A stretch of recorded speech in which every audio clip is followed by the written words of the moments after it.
The first gossips came with the caravans travelling along the eastern routes. The mist had begun to swallow all lands in the east.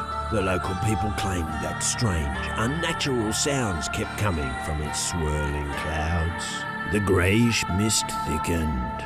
Strong gusts of wind pushed it further and further toward new lands, and their inhabitants were paralysed with fear.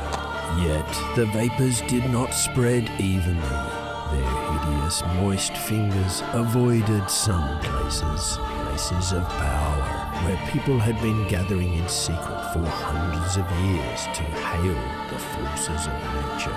That's where the locals had started to gather, frightened of the unknown, looking for salvation among the abandoned deities. It's been 21 long years since the mist came. After the initial shock, common people have returned to their old habits, scheming, betraying their kind, and fiercely fighting for dwindling resources. The old gods, or demons as some say, demand more prayers and sacrifices in exchange for their protection, or at least that's what their priests claim. Among the survivors, you can now find the hunters. Adventurous, ruthless, and bold individuals ready to tackle any foe. They are willing to lead caravans through the mist-covered areas, sell their swords to local rulers, or hunt down mist-born creatures. It's the year 1492, a time called the Rebirth by the chroniclers. A time of the hunters.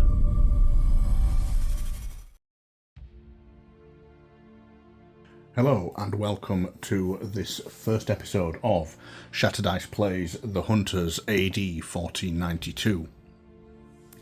So this first episode is going to cover the setup and tutorial stage for The Hunters 1492. So for this we are going to follow everything from character setup right through to our first combat. And so to do that we use our how to play book. And we have our introduction here, game overview, etc. So, the beginning. So here is how we're going to set things up. So the first thing we need to do is find all the map cards and place them into the ring binder that comes with the game. Now, I've already done that. And this is what your world map will look like when you have set it up. So we are here at location number 5. And it's a very snug fit for these map cards in here. So you do have to be a little bit careful not to wear any of the corners of the cards out. Okay, and then after that we need to take our town cards, which are these ones with this blue corner on them with this symbol, and then shuffle them all up.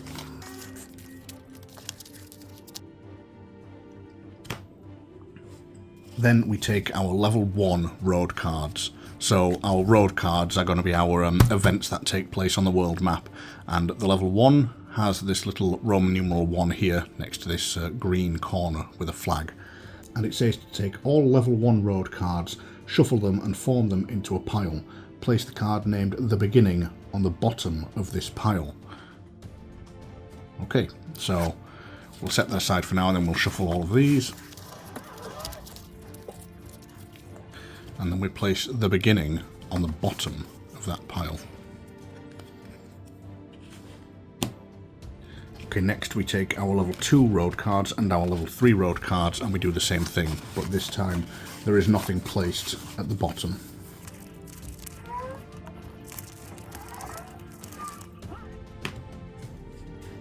Next we take our small plot cards, which are these ones here.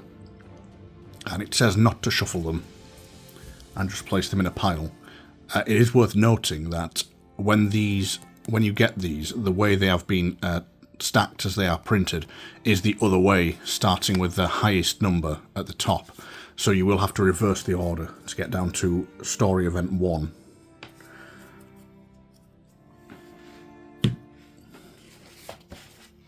Next we take our large plot cards and our task cards. Both of these don't require shuffling, so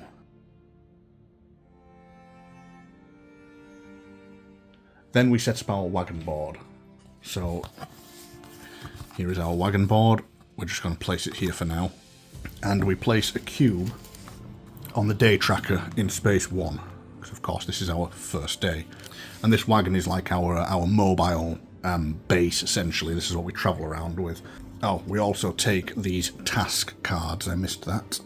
And we place them unshuffled to one side. So I'll put them up here with the story cards. Okay, and then next we are instructed to read the letter we received from Duke Ulrich von Liebig.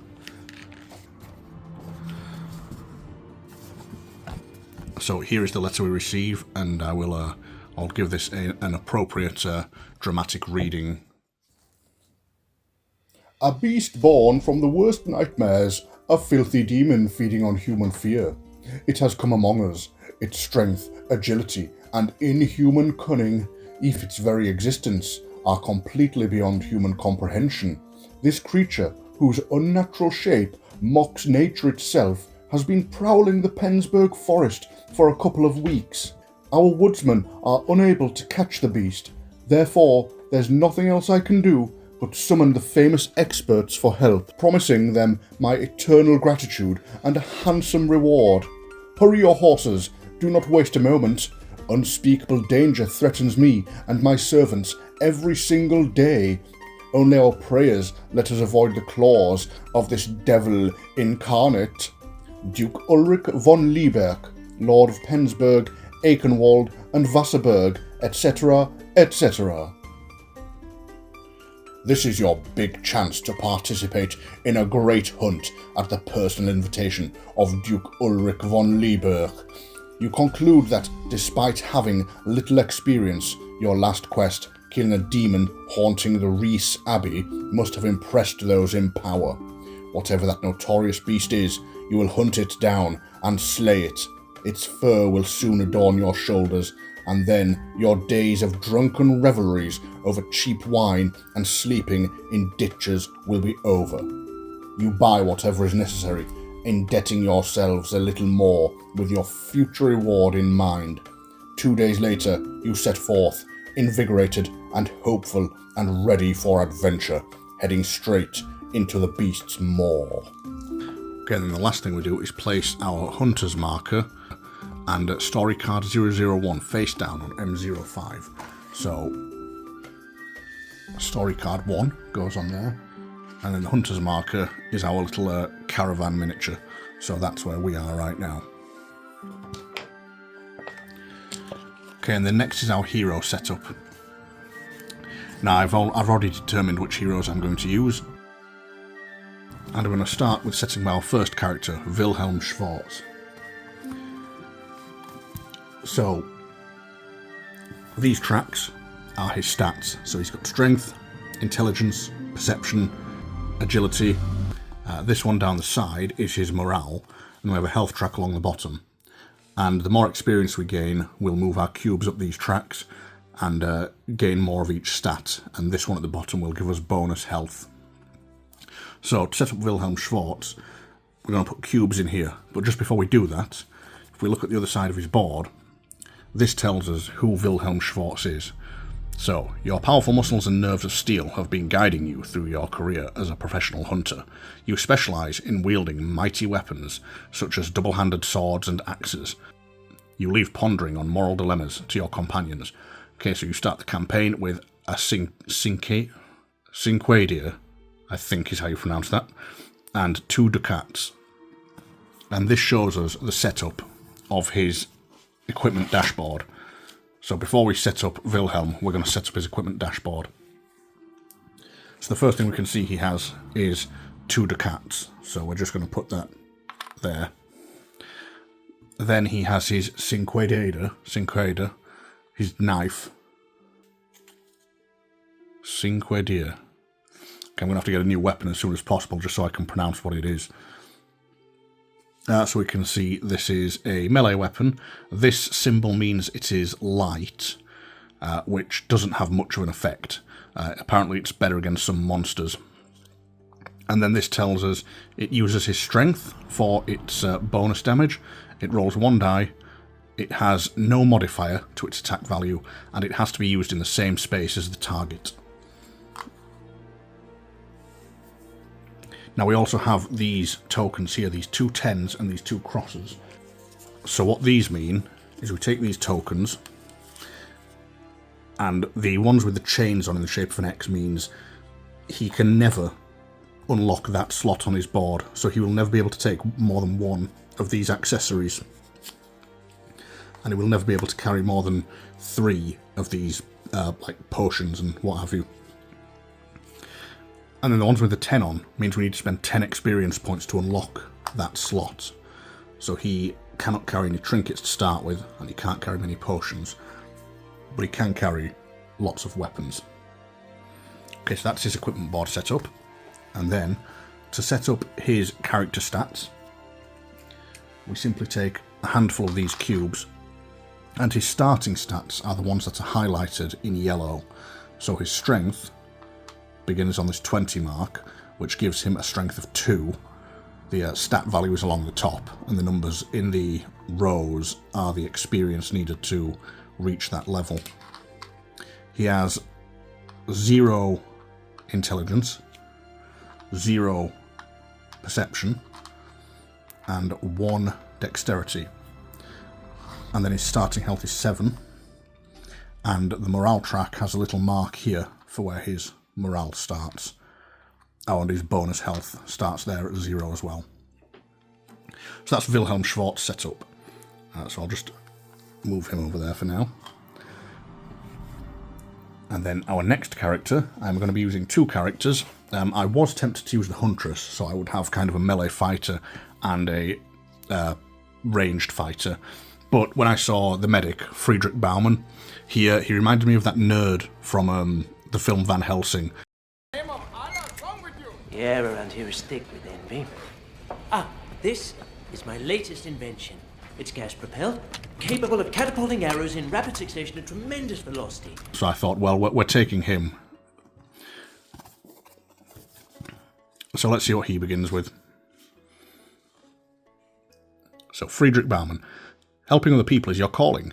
You know how to mend bones, concoct an antidote, or ease your patient's pain. You are well liked by everyone. So many doors open for you, even if they remain closed for others. Okay, and he starts with a dagger and 3 ducats.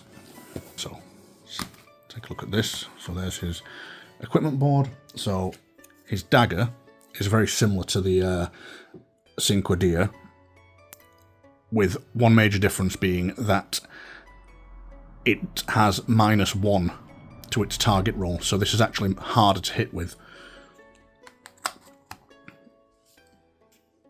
And there are his 3 ducats. And then we can see he can carry lots of potions and accessories, but he's limited in the amount of equipment he can carry. So he'll never be able to unlock this bottom equipment slot, and he has to spend 10 experience to unlock larger equipment. Okay, and then we set him up in much the same way as we did with Wilhelm. So he starts with 0 strength, 2 intelligence. He also has 0 perception, and 1 dexterity. Obviously 0 bonus health. All the characters begin with 7 health, and his morale starts there along with Wilhelm's. So those are our 2 characters set up. So hopefully these guys will make a nice combination of a fighter and a healer. So there's one more thing to do with these 2 characters, and that is we need to get our action cards. So I've already sorted these out. They each have a big deck of action cards, and for the first stage you take the first 10 action cards in their deck, and those are easily discerned by this little ST in the corner. But there are 10 more starter cards that will add to this deck later, so you do need to check that you have the right numbers,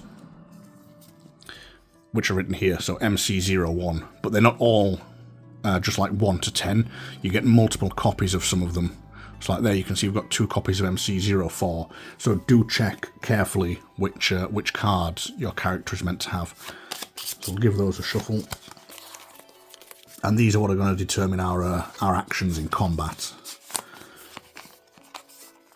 I'll put those with Friedrich. I'll put those with him. Okay, so that's our character set up. So after we've set all that up, we go on to our first plot card.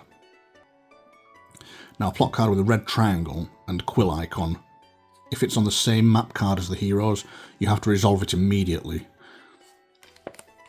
Which means we will be revealing plot card 001 now. So this is the plot card on our space. So this is the little arrow and quill, which means as soon as you enter the same space as this, you flip it over. So, you haven't seen anything but the woods for many hours now. Mighty moss-covered trees lean over the road. Resolve quest 1. Okay, so that tells us to resolve quest 1. So we go to our tome of quests, and we open it to the first page, which is this nice simple format, and it gives us this introduction. So, the forest grows denser, and the sun darkens behind a veil of cloud. Your morale begins to weaken. It's as if your hearts have been gripped by some invisible shadow. The mist is everywhere these days. But here, barely visible, and wraith-like among the trees, it puts you on edge. It's not the impenetrable miasma, raved about by wandering priests and fear-stricken travellers, but even so, the mist is always a presage of danger. Your knuckles whiten on the hilt of your weapon. You can just make out the lithe shadows low in the trees. A flurry of gnashing teeth, matted fur, and shining yellow eyes surges towards you through the underbrush. Wolves, may the gods protect you. Okay, so what we now need to do is set up our first fight. So I'm just going to organise this a little bit. Don't really have enough camera space for this, but we'll see what we can do. So I'll be back when I've managed to arrange this. Okay, so I've managed to arrange this as best I can, and I've had to remove most of the cards from camera shot, but we won't be needing most of them just yet. So the next thing we do is take our map book, and this number in the top corner tells us which quest we are doing. So this is quest 1. And then we will set up our enemies, which tells us here it's 4 wolves, but it's 2 for 2 heroes and 3 for 3 heroes. So we take our wolf miniatures, and then we look at these little spawn icons, and next to each icon there are a series of dots, and that tells you which wolf is placed dependent on the number of players. So in a 4-player game there will be one here, in a 3-player game there'll be one here, and in a 2-player game there'd be one here. So we'll place a wolf there. However, this one is only for 4 players, and this one is for 3 or 4 players, and this last one is for 2 or more players. So you have a wolf there and a wolf there. Then we have these 3 spaces with this icon in the middle. These are starting spaces for our heroes. Now you'll notice there's only 3 of these, but we could potentially be playing with 4 characters. Well, that doesn't matter, because these are where you can start, but as many miniatures as can fit in that square will fit in there. There is technically no limit to how many miniatures can fit in a square, so we're going to stick together here, because the medic's not much of a fighter, and we're going to place Vilhelm and Friedrich in that space there. And then we see our quest goal is to defeat all enemies by the end of round 6, and there's no special rules. So this track along the top tells us how many rounds we have. So we take our round marker and place it in the first space. And of course we need to kill these 2 wolves before that reaches number 6. And we will also need these cards for the wolves, which is their AI deck. So it's only 3 cards, so it's not too intense. So we'll shuffle those, place them to one side. And we also need their profile card. So these are really simple. It's got 3 health, it has a perception of 2, and these 3 icons are its defense against melee, ranged, and magic attacks, which are all 0. So its defense isn't very good, which is good for us. And then its attack, it uses a strength value of 1, and it rolls 2 dice, which it will become clear how that works when we start fighting. Okay, so that's everything set up. Now, ordinarily the kind of the how to play book takes you through the turn with specific actions that the monsters will use. It gives you a specific action card to draw. I'm not going to do that. We're just going to go in blind and see what happens. So, for our heroes, the first thing we need to do is draw 5 cards. 1, 2, 3, 4, 5. So these are the cards, the action cards, that Friedrich will have available during his turn. And 2, 3, 4, 5. These are the 5 Wilhelm will be able to choose from. And at the end of the turn, you draw back up to 5 cards, so you will always have 5 cards in your hand. Then we need to determine player order, which we use this perception stat for. And the enemies also have a perception stat. Whoever has highest perception goes first, and you go in order of perception. So in this case, the wolves have a perception of 2, and both of our heroes have a perception of 0. So we're going to be pretty slow, is this duo. So we start with the enemy turn, which means we draw a card for the wolves, and we reveal it. So, the way these work, just focus on that, is if it's at range 0, so this is how far away from a hero character it is. So basically, if it's in the same space as a hero, it will do an attack 3, which I'll explain in a moment. If it's 1 or more squares away, it will move 2, and this symbol means it will make this move to get into a space with the closest hero. Then it'll do an attack 3. If it can't get into the same space as a hero, it will move 3 towards a hero. So to resolve one of these, it must be able to do everything in the section. So if it can attack for 3, it will attack for 3. If it needs to move, it'll move 2 and then attack. But if it can't get into an attacking range within 2 movement points, it will instead move 3. So unfortunately for us, both of these wolves only need to move 2 to attack. So this wolf will run into this space with Wilhelm, and he is going to attack. So I just had to check the rules for the enemy's targeting priorities, and the way they determine their enemy is they will attack the hero. They will attack the hero with the lowest defense. We don't have any equipment at the minute, so we've both got 0 defense. And when that's a tie, they will attack the hero who acts first in the round. So essentially, whoever has highest perception. So targeting priority goes lowest defense, highest perception, and then if it's still a tie, then the players get to decide. And since we both have a perception of 0, it's my choice. So he's going to attack Vilhelm with an attack value of 3.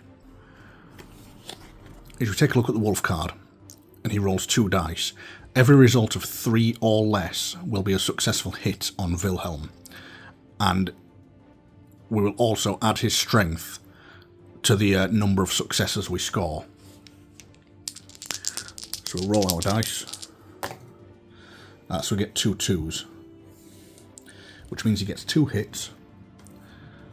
We add the 1 for 3, and Vilhelm doesn't have any defense. So unfortunately for Vilhelm, we're just going to have to take the 3 damage. So we go 1, 2, 3, leaving Vilhelm on 4 health. Then this next wolf will go 1, 2. So because it's still equal of who will act first in the round between these two, this second wolf will attack Friedrich. So it's 1 card for the entire wolf group. They don't each draw 1. So he's moved 2. He's going to attack, needing 3s or less to hit. Okay, so he gets a 3 and a 1, which this could be bad for Friedrich, because whenever a 1 is rolled, the golden rule of this game is that 1 is always a success, regardless of any modifiers. And when you roll a 1, it's essentially a critical hit, which means you get to roll another die. Okay, and that's a 5, so that's a miss. Now, if that had been a 1, he would keep rolling until he doesn't roll a 1. So Friedrich was quite lucky there that wasn't a hit. So again, we add 1 to the 2 successes, doing 3 damage, and now Friedrich takes 3 damage, dropping him to 4 health. And now it's our turn.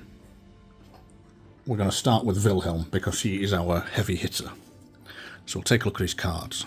So he's got one that lets him move, one that lets him move and attack, another one that lets him move and attack, and two good attacks. So we're going to try and take out one of these wolves. So he's going to play Quick Blows. Now you get 2 actions on your turn, so we'll be able to use 2 of these cards. So we're going to play this one for attack 3. So if we look at his Cinque Dia, it only rolls 1 die, and it adds his strength value. And it doesn't have any negatives to the die roll. So we roll his die, and he gets a 4, which is unfortunately a miss. So when you miss, this doesn't mean the attack misses, it just means this die isn't a success. We still add strength value to the attack, and his strength value is 2. So this will deal 2 wounds to this hound, to this wolf should I say, minus its defense value. Its defense value is 0. So it doesn't have any defense. So it just takes 2 wounds. It doesn't really matter which one takes it. We'll say that one on the left. Well, actually, we'll say that one because it's next to him. Okay, so that's Wilhelm's first action done. So that gets discarded.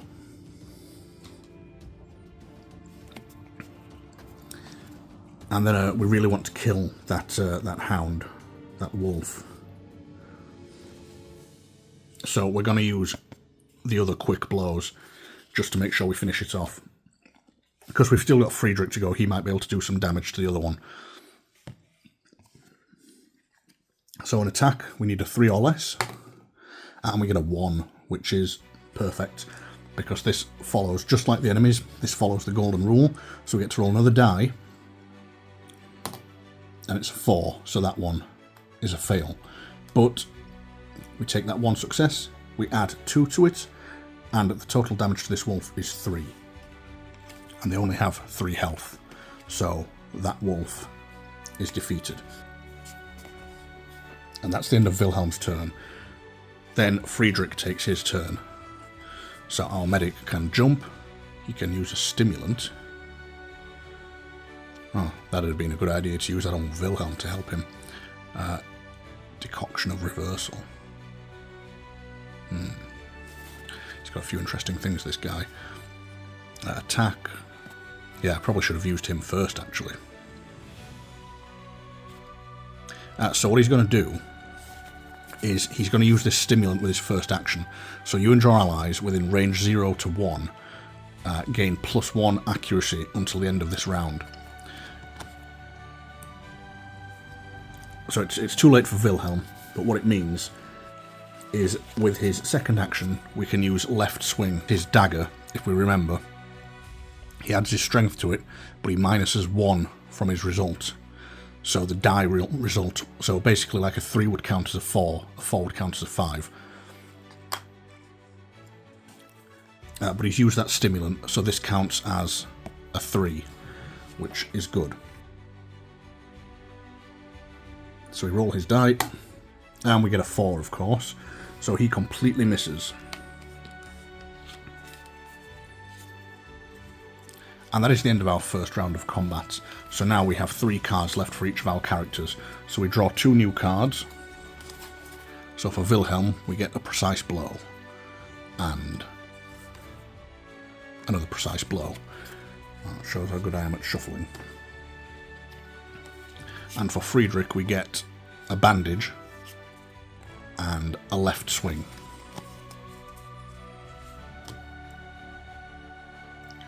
So with that being the end of the turn, we move the round tracker up to round 2, and we repeat the process until we have defeated all enemies. So it shouldn't be too long. I can't imagine this will take us up to round 6. So once again, the wolf still has the higher perception than us, so the wolf will go first. So we draw an action card for it. Okay, so it's going to make an attack 2. We're both on the same amount of health. I'm going to have Vilhelm take this hit. So we roll the wolf's 2 dice. Okay, so it rolls a 4, which thankfully is a miss, but it does roll a 1. And a 3, which is also a miss, because this time it needs a 2 to hit. So it does 1 damage, plus its strength bonus of 1, dealing 2 damage to Vilhelm, dropping him to just 2 health. And then it's our turn.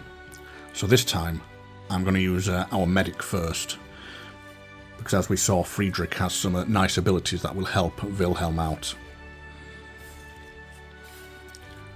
So the first thing he's going to do is he's going to use Bandage on Vilhelm to heal him 1 damage. So we put Vilhelm's health back up to 3.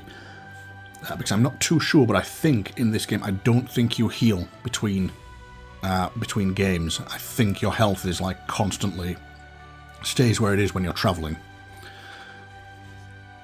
And then he's going to use this other stimulant card, which is going to give Vilhelm +1 to his accuracy.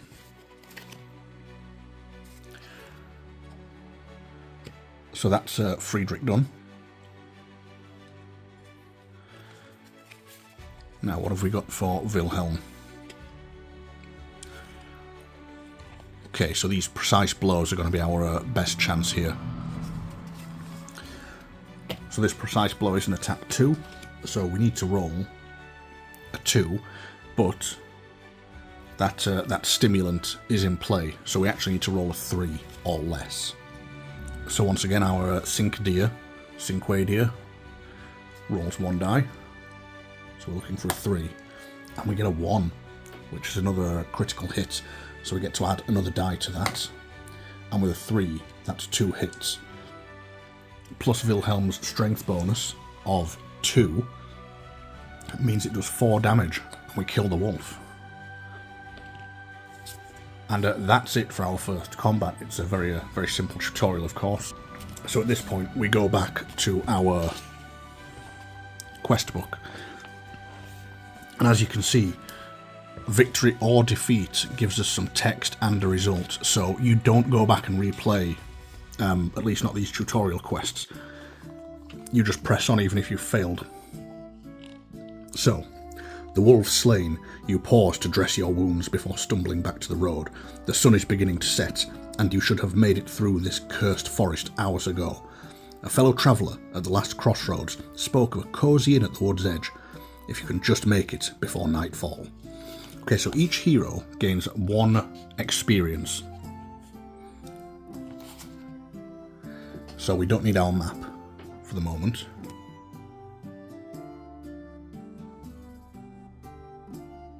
So on our character boards, we have these experience trackers. We can see a little better on this one. In fact, let's zoom in on that. So we can see our experience goes from 0 to 9, and then up here we've got these +10, +20, so you can keep track of a large amount of experience. So we each gain 1. So that's Friedrich and Vilhelm. Okay, then the next thing it tells us to do is to place story 002 on M06 face down. So map card 6, we place that on there. Okay, so that's our first tutorial combat done. Now we have to travel on the world map. So we've got something of interest here. So this is of course where we want to go. When we travel around the world map, we can move orthogonally or diagonally, so the wagon can go to any of these spaces. And each time we travel, it costs us 1 day to make that movement. So if we get our wagon board back, so that was day 1. So when we travel, this is going to take us to our 2nd day of this campaign. So we, of course, are going to move here to where we have this point of interest, and that costs us 1 day of travel. So before we land there, the first thing you do when you've moved on the world map is you roll this green die, and if you roll a flag, then you draw one of the road events that we set up earlier. So ordinarily we would roll this, and in this instance we wouldn't encounter any road events, but it does say in the tutorial that for the purpose of the first travel, we always encounter that first road card, the beginning. So we take our road event cards of level 1, and if you remember, we placed the beginning at the bottom, so we draw from the bottom of the deck with these cards. So, the beginning.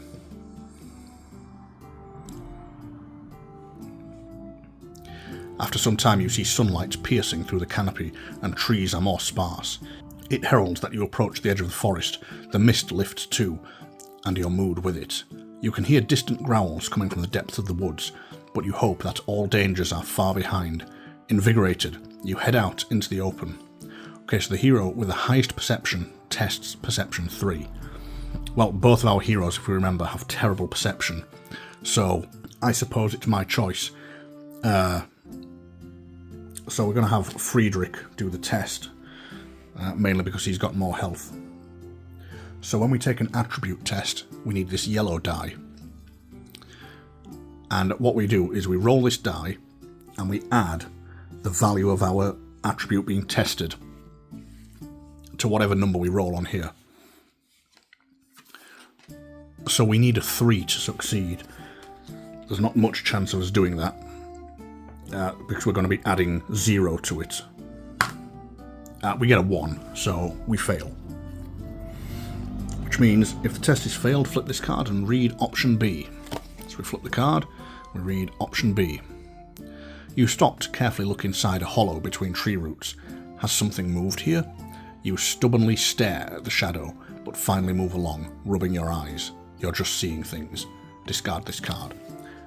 Okay, so we don't get anything for that. And then we've now arrived at our location. So we need to reveal the location card, and then we will read card S002.